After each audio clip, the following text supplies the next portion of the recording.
You weren't born lazy. You were taught to question your effort, to see your pauses as weakness, your stillness as failure. From an early age, the world around you conditioned you to believe that rest equals guilt, that if you're not always producing, you're wasting your potential. But that's not the truth. That's a system one that benefits when you constantly doubt yourself. You push through exhaustion and still believe it's not enough. Every time you hesitated, every time you felt tired, someone called it laziness. But they never asked what was draining you. They never saw the overthinking, the fear of being judged, the weight of trying to be perfect. They saw the surface and named it lazy, without understanding the storm beneath it. You started believing them. You began punishing yourself for needing time, for feeling uninspired, for struggling with focus. You internalized the blame. You whispered it to yourself on nights you couldn't sleep, and on mornings you couldn't get up. You called yourself lazy so often that you forgot to ask. Lazy compared to what?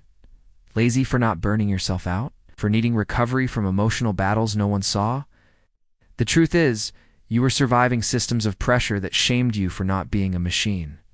You were navigating expectations that ignored your emotions, your energy, your human limits. And still, you kept going.